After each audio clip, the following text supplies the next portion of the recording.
और इससे पहले जो भी टेंस आपको बताए गए हैं उन वीडियो का लिंक आपको डिस्क्रिप्शन बॉक्स में मिल जाएगा, या फिर आप प्लेलिस्ट से जाके उसको देख सकते हैं। तो दोस्तों आइए देखते हैं फ्यूचर इंडेफिनिट टेंस को।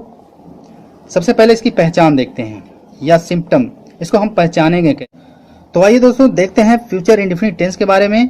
सबसे पहले इसके पहचान के बारे में, सिम्टम के बारे में जानते हैं। देखेंगे कि हम हिंदी वाक्यों को कैसे पहचानेंगे कि यह फ्यूचर इंडेफिनिट टेंस है। पहचान है, ये हिंदी के वाक्यों के अंत में गा गे गी आता है, यानी कि जो हिंदी के वाक्य हैं, जो उनकी क्रियाएं होती है, उनके अंत में गा गे गी आता है। जैसे आज वह पढ़ने जाएगा, जाना क्रिया इसमें गाया हुआ है जाएगा। उसी तरह से वह क्रिकेट मैच खेलेगी, वाक्य के अंत में गी आया हुआ है, यानी कि क्रिया के अंत में गी आया हुआ है। तो दोस्तों यही इसकी पहचान है। आइए अब देखते हैं अफर्मेटिव सेंटेंस या साधारण वाक्य के बारे में, और देखते हैं कि इसको बनाते कैसे हैं। इसका जो बनाने का नियम है इसके बारे में देखते हैं। तो दोस्तों इनके वाक्यों को बनाने के लिए हम इसमें हेल्पिंग वर्ब शैल और विल का प्रयोग करेंगे। दोस्तों जो शैल है वो आई और वी के साथ प्रयोग में आएगा, और विल जो है आई वी के अलावा जो भी सब्जेक्ट है, करता है, उनके लिए प्रयोग किया जाएगा। इसका आप ध्यान रखेंगे विशेष रूप से। हाँ, कुछ परिस्थितियों में जो है आई वी के साथ विल का प्रयोग होता है, बाकी के साथ शैल का प्रयोग होता है। आइए हम इसको देखते हैं।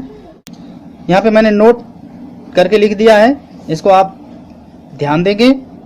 यदि वाक्य में आज्ञा, ऑर्डर, संकल्प, डिटर्मिनेशन, वचन या वादा, प्रॉमिस, इस तरह के वाक्यों से हमको प्रकट होता है कि वाक्य में जो है आज्ञा, संकल्प या वचन की बात की गई है, तो आई वी के लिए विल का प्रयोग होगा और अन्य के साथ शैल का प्रयोग होगा, यानी कि बिल्कुल उल्टा हो जाएगा। तो जो अफर्मेटिव सेंटेंस है, आइए इसको हल करके देखते हैं। आज वह स्कूल जाएगा। तो इसका जो साधारण वाक्य होता है, सबसे पहले सब्जेक्ट आएगा, शैल और विल आएगा, मेन वर्ब फर्स्ट फॉर्म में होगी, उसके बाद ऑब्जेक्ट या अन्य, अदर, जो कुछ भी है इसके बाद आएगा। तो आज वह स्कूल जाएगा, सबसे पहले सब्जेक्ट ही आएगा, तो ही है, तो ही के लिए विल का प्रयोग करेंगे, तो he will, main verb first form में, यानी गो, जाना का गो हो जाएगा, तो he will go to school. Other में आ जाएगा आपका टुडे, आज, तो he will go to school today. आइए इसका नेगेटिव देखते हैं।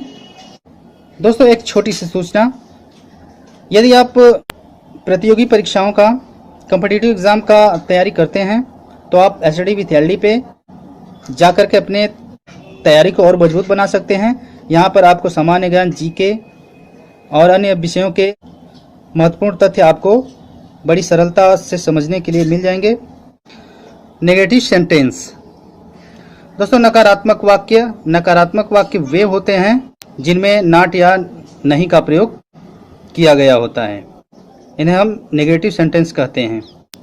तो आइए देखते हैं इसको कैसे बनाते हैं। वाक्य है, मैं तुम्हारी मदद नहीं करूंगा, नहीं आया हुआ है इसलिए नकारात्मक वाक्य है। तो इसका जो बनाने का नियम है, सबसे पहले सब्जेक्ट आता है, शैल विल आता है, इसके बाद not, main verb first form में होती है, उसके बाद ऑब्जेक्ट या अन्य जो भी होता है इसके बाद लिखते हैं। तो मैं तुम्हारी मदद नहीं करूंगा, सबसे पहले सब्जेक्ट आई आएगा, तो आई वी के लिए शैल का प्रयोग करते हैं, आई शैल, इसके बाद not, I shall not help, मदद करना, तो तुम्हारी है तो यहाँ पे यू आएगा, I shall not help you. Interrogative sentence, प्रश्नवाचक वाक्य, दोस्तों ये दो प्रकार के होते हैं, फर्स्ट टाइप और सेकेंड टाइप।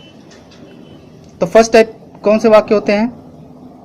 वे वाक्य जो प्रश्नवाचक शब्द से शुरू होते हैं, जैसे यहाँ पे क्या आया हुआ है, क्या वे कानपुर नहीं जाएंगे, यह इंट्रोगेटिव प्लस निगेटिव है। तो क्या जो है प्रश्नवाचक शब्द है जो वाक्य के पहले आया हुआ है। इनको ऐसे भी पहचान सकते हैं कि वे वाक्य जिनका हम उत्तर यस और नो में दे सकते हैं। जैसे क्या वे कानपुर नहीं जाएंगे?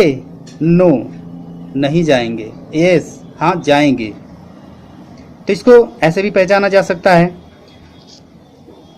तो दोस्तों इनको जो बनाने का नियम है, जब प्रश्नवाचक शब्द वाक्य के पहले आते हैं तो उनको हम हेल्पिंग वर्ब से बनाते हैं। देखिए यहाँ पे हमने लिख दिया है इनको बनाने का जो नियम है।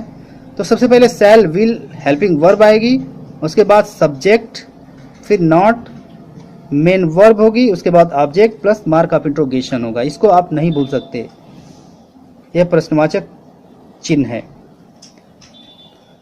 तो आइए इसको हल करते हैं। क्या वे कानपुर नहीं जाएंगे? क्या पहले आया हुआ है तो हम इसके लिए हम विल या शैल लगाएंगे। यहाँ पे हम विल लगा रहे हैं क्योंकि दे वे आया हुआ है, तो वे के लिए दे के लिए विल लगेगा, क्योंकि आई और वी के साथ हम शैल का प्रयोग करते हैं।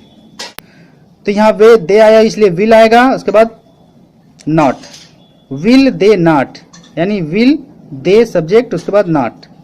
Will they not main verb go, इसके बाद टू कानपुर, कानपुर आया हुआ है।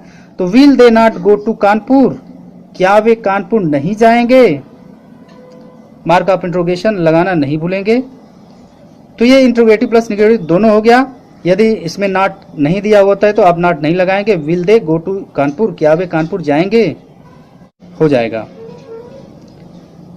ठीक है, आइए सेकेंड टाइप देखते हैं।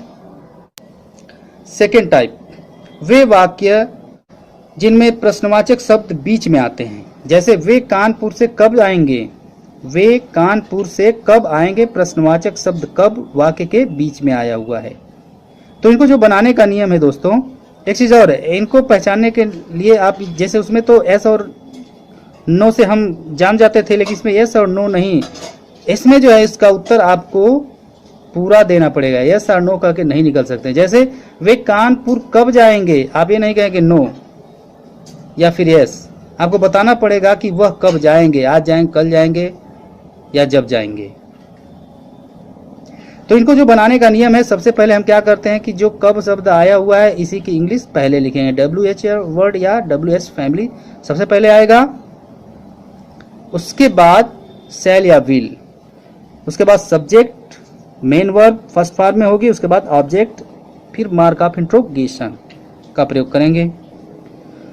तो वे कानपुर से कब आएंगे, तो कब की इंग्लिश लिखेंगे वेन। वेन विल, क्योंकि वे आया हुआ है दे है इसलिए विल आएगा। तो when will they come, main verb first form में कम, आएंगे फ्रॉम कानपुर, कानपुर से।